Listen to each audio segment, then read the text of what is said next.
So before we start to talk about this movie, let's take a trip to the past, to 1999. I was 8 years old when the first Blair Witch movie came out, and I have to say it was a hysteria. It was a phenomenon that I don't know has ever been matched. Not that there hasn't been bigger hysterias over movies, but this was kind of a once-in-a-lifetime thing. It's hard to do this thing more than once. Although I guess the closest thing that came to doing a marketing campaign like this was probably District 9. But anyway, so we have the Blair Witch Project. So the Blair Witch Project is misidentified as being the first found footage movie. I think the first found footage movie was Cannibal Holocaust. There were other ones that came out before it, most notably The Last Broadcast, which I actually like a lot more than the Blair Witch Project. I have a reaction review of that I'll put up at some point. But what kind of made the Blair Witch Project different was it was kind of one of the first meta movies. And I'm going to be drawing a bit on Nightmind's review of this film, because he talked a bit about this and it refreshed my memory. So go watch Nightmind's channel too. I like to give sources. So when this movie came out, they created this documentary called The Curse of the Blair Witch, which attempted to portray the legend of the Blair Witch as real. They made fake newspaper clippings, fake journal entries, fake reporting. They ran news stories. They did all this stuff, stage interviews, etc., to try and make people think that the Blair Witch was real. That this was a real legend, that the documentary was real. I mean, obviously it was a horror movie, but and even if they couldn't convince anybody that the actual horror movie was real, they were trying to convince people that this was based on a real legend. So this was kind of a level of meta. It was very fascinating at the time. People were going to see it. There were parodies everywhere. People were scared out of their wits. It was just very different from other horror movies. It was a lot more subtle. You didn't actually see the monster. It was kind of this creepy sense of dread. The realism is like they just get lost and time seems to start to dilate, but it does it in a way, like a very real-time way. So you as a viewer can't actually tell it's happening until they notice it on screen. You're kind of really in the it's like you're actually there with the people getting lost, etc. And the movie's so kind of non-fantastical and so kind of low-key that when it finally gets to the end and crazy shit starts happening, it gets really scary. It's very ambiguous. You never see the Blair Witch. It's kind of takes on this really abstract kind of primal nature to it. I really like the first Blair Witch film. I don't think it's as good as The Last Broadcast. There's a lot of other horror movies I think are better. I think there's one Seven Nights that I thought was better. I'm trying to remember what that... Ghost Encounters? Or Paranormal Encounters. Someone wants me to ask me. There's other found footage films I think are a lot better. But it was kind of the granddaddy of them. I remember I saw Curse of the Blair Witch on TV and I couldn't sleep. I was so afraid of the Blair Witch. Everyone was scared. It was a phenomenon. Now, there was a sequel made called Blair Witch Project 2 Book of Shadows, which was complete ass. It was horrible. It had nothing to do with the first film. It was an awful movie. So we're not going to talk about it. So enter 2016, we finally have a sequel to the Blair Witch Project. In kind of the tradition of the original, it's kind of a meta movie. It takes place in real time, I guess. Was it 20 years? 15 years? However many years. I guess it's 17 years from the original. Yeah, 17 years later, and it's about people trying to figure out what happened to the initial crew, which is interesting, and there's a lot of references to the first movie, etc. The movie was really kept a secret. They didn't really tell anyone what was happening, etc. The film was even first screened under the title The Woods, and no one knew it was even a Blair Witch Project. It's received very little fanfare. So let's just talk about the movie. People like me to go through the plot and give my opinion on it, because a lot of people here don't want to pay to see movies, either because they just don't have the money, or they don't want to give the people who make these movies money, which is understandable. So because I'm bad at remembering names, I'm going to be giving nicknames to the cast of this movie. So our main character is Chad, who is a paramedic. The main girl of the original Blair Witch Project. It was my fault. It was my project. That girl. It's his younger sister. So he was 4 at the time. So he's 23 now and a paramedic.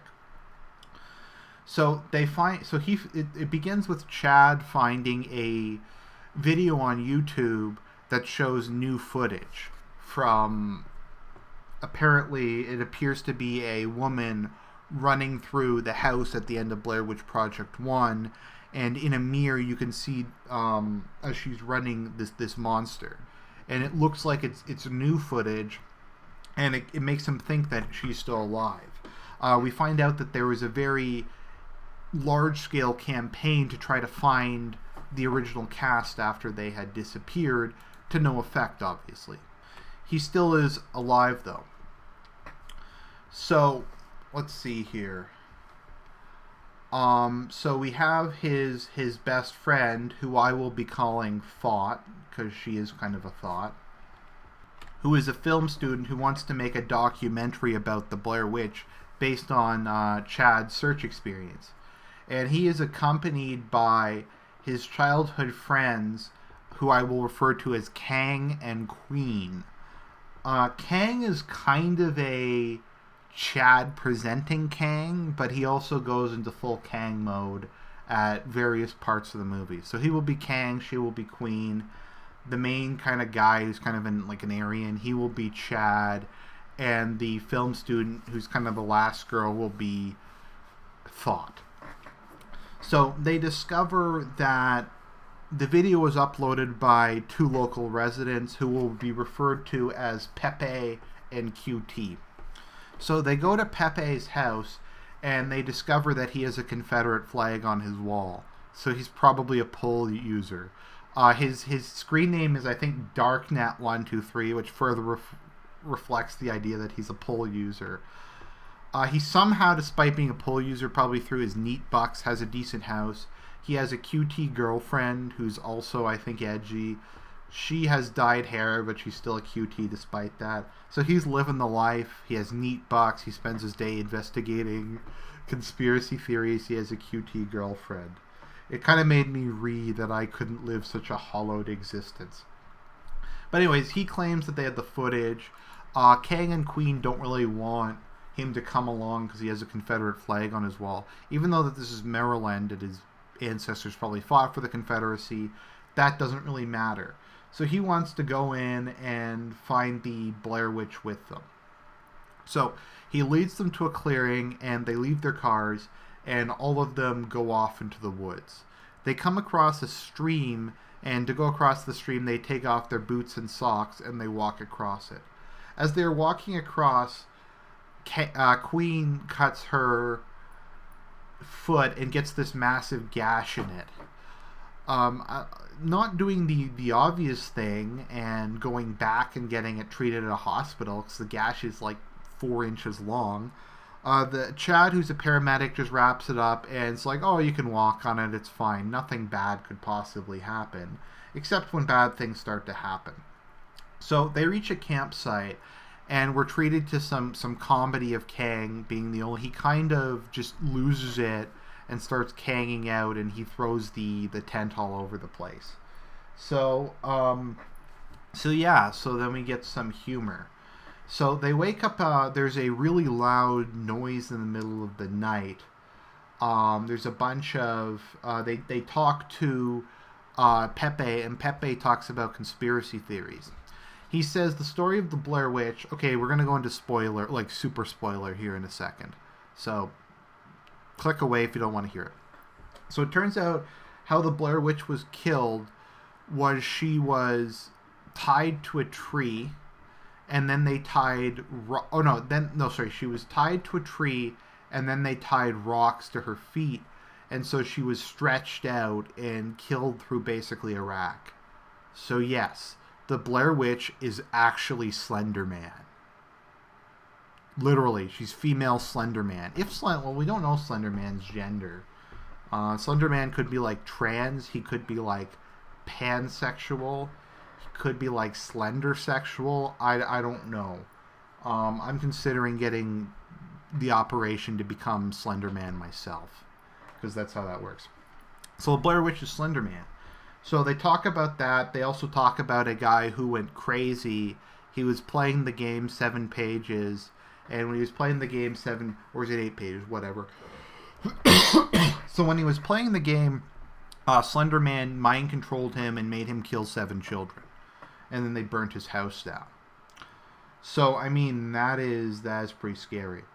So they go to sleep and they wake up at 2 p.m. despite the fact that their alarm goes off indicating that it's 8 a.m.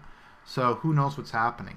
So they wake up to find the Blair Witch stick figure. If you haven't, it's in the video picture. It's on all the movie posters. Hanging from the tree surrounding their campsite. Unnerved, the 4 friends decide to head home despite Pepe and Cutie not wanting to leave. Thought, though, notices a roll of twine in Pepe's backpack and accuses him of crafting the stick figures as a prank. Pepe and and Cutie are kicked out of the group after admitting the ruse, and after several hours of walking, they arrive back at the original campsite. Their GPS has apparently stopped being accurate. Thought attempts to send up a drone, but it doesn't work and it crashes into a tree. Queen develops a fever and becomes bedridden. There's some weird pus leaking out of her wound, and it almost looks like there's an eye growing out of it. Despite being a paramedic, he makes no attempt to treat it. Chad doesn't, because he has better stuff to do. So the team is forced to camp again. Kang goes to gather firewood to keep his queen warm. He's chased by an unseen force, which causes a tree to collapse on him, gravely wounding him. Chad and Thought go to search for him, but only find his flashlight by the collapsed tree. During the night, let me see here. Thought and Chad hear more sounds outside their tent. Moments later, Pepe and Cutie emerge looking haggard. They ask the group of people how long it's been since they've seen them. The group, of course, and you, the viewer, say, well, they saw them earlier that day, right? But Pepe is able, with his neat powers, to see beyond the field generated by the Blair Witch, and he says, we haven't seen you in 5 days. Cutie's really hungry, though, so she agrees to stay. Pepe, though, says, I don't want to die. These people are clearly marked for death and are stuck in some kind of null time zone. So I'm going to go away. So Telly begs for food and then sits by the fire and stares blankly. The following morning, Chad and Thought are stunned to find that the sun has not risen. They go through their tents and discover there are massive stick figures all around the tent. QT notices that clumps of her hair are tied to one of the stick figures. Queen awakens and is devastated by news of Kang's disappearance. She blames QT for their plight, snaps her stick figure, and it looks like she tries to kill her. It's very ambiguous. So after snapping the stick figure with her hair on it, Talia crumples to the ground, her body grossly deformed. An invisible presence then attacks them and causes them to flee. Ashley gets separated and removes a thin, spiky object embedded in her wound. It kind of looks like a chainsaw blade.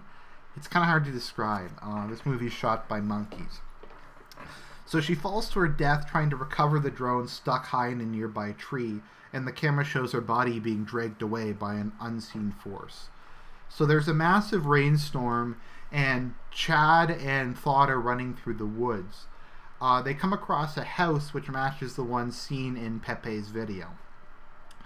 Chad looks up and sees his sister in an upstairs window. Despite the reasonable pleas of Thought that, hey, This is the house where everybody died. Maybe we shouldn't go in. He enters the house and becomes trapped in an upstairs room. Thought is terrified by the brief sight of an emancipated, white-colored, long-limbed entity and runs inside, ending up in the basement. So yes, the Blair Witch is Slenderman. She's this weird, like, thing that walks on all fours and kind of looks like a cross between the Rake and Slenderman. It's kind of scary, but you don't really see it. We'll get to what I think about all this in a minute. Sorry, this is kind of long. There's a lot to cover. So, let's see here. Lisa walks upstairs, seeing the same reflection that James thought was her sister. Thought was his sister. So, then she goes down to the basement, and she comes across a crazed and heavily bearded Pepe, who it turns out is serving the Blair Witch. He tells her, "I must do as the Blair Witch commands or she will kill me." So he beats her up and throws her into a tunnel. Throws her into a cellar. So there's probably the most legitimately scary scene in the movie, where she has to basically drag herself through this long tunnel. And eventually at the end of the tunnel, she comes to another place in the basement. It looks like the same place, actually. And she climbs out of there, but Pepe attacks her. She, however, has a knife and stabs Pepe, ending his neatdom once and for all. At least he had a QT for a while, so he's accomplished more than a lot of people. So she's chased by the entity and runs upstairs. Now, what's interesting is the footage of her running up the stairs and seeing something reflected in a mirror is the same footage we saw at the beginning of the movie. So somehow the footage they had got was her footage that she had shot in the future or the past. I don't know, the dilation of time is a major theme in this movie. So her and Chad flee to the attic and lock the door behind them. There's a massive white light that passes through the cracks and windows, which is completely unexplained and is kind of weird. I thought for a minute it was like light was going to save them or something. So Chad and Thought go and sit at the corner of the room. Apparently the Blair Witch can only kill you if you look at her. If you don't look at her, she can't kill you. So we have a retreat of the original film where Chad says to Thought that it was his fault, it was his project. And Chad hears his sister talking and he turns around and dies. Thought uses the camcorder to indirectly view behind them and begins working backward in hope that she can escape. She, however, hears Chad's words of apology again and, believing him to be alive, turns around, seeing the Blair Witch. The camera drops to the floor and the screen cuts to black. So what can we say about Blair Witch? My big problem with the film is there's a couple big issues. The first big problem is it's not realistic. Now, that's not a problem for a lot of found footage movies or horror movies in general, but this is a Blair Witch movie. The first movie was good because it was realistic, because it was subtle, because it was creepy, because it built up. The whole movie was building up tension. And this one, it's extremely clear where it's going from the very beginning. You know they're going to get to the house. You know they're going to get killed by the Blair Witch. There's no surprise. There's no suspense. There's no twists. Everything basically happens in an extremely predictable fashion. They've also kind of made it into a more traditional monster movie. The Blair Witch is no longer kind of this strange, impersonal force. And by the way, witches aren't fucking scary anyways. I mean, couldn't they have come up with something a bit better than a fucking witch? But anyways, so the Blair Witch is now Slenderman. And it's this big hulking beast. It looks like the same crappy CG jump scare creature we see in every 2-bit found footage movie. The whole time dilation thing, the whole like excessively complicated series of cameras is really reminiscent of Paranormal Activity. In fact, that's what I kept thinking in this. I kept thinking, I wish I was watching Paranormal Activity, at least the first couple. It really resembles Paranormal Activity 4, the marked ones, in Paranormal Activity 5. It's basically a complete ripoff, but done in a shittier way. The camera work in this movie is god-awful. There's constantly like loud noises. There's constantly like shaky cam. There's constantly the thing shutting off. It almost gave me a headache. And instead of being actually creepy, there's just jump scare after jump scare after jump scare. And that was like the entire movie. The original movie didn't have jump scares that I can remember. Jump scares are lame. I wonder, does anyone actually like jump scares? I like to find one person who thinks jump scares are a legitimate, good horror technique. Nobody likes them. It's cheap scares. So for this movie, we have ripping off Paranormal Activity. We have throwing out all the things that made the original film good. Basically, they were like, well, we can't come up with anything like creative. So instead of making like the shittiest movie possible, we're going to make a generic horror movie, which is kind of what we did with Blair Witch 2 Book of Shadows. The irony is I'd rather watch Book of Shadows again, because Book of Shadows was a freak show. Book of Shadows was like crazy, weird shit. This movie's just boring, lazy, and the only entertainment came from me naming the characters like after stereotypes. Like if I didn't do this review would be even more fucking boring than it already is. And that's basically what I was doing during the film. I was like, okay, that guy's Pepe because he's in need. That guy's Kang because he acts like a Kang. That guy's Chad. And just doing that was the only way I could like watch this film. I don't recommend seeing it. Watch the original. Watch the last broadcast. There's lots of other good horror movies that came out here. Don't Whisper this year. Don't Whisper, Lights Out. Lots of other good horror movies that you could be watching instead of this piece of shit. So that's my review. I hope you enjoyed it, and I'll talk to you guys later.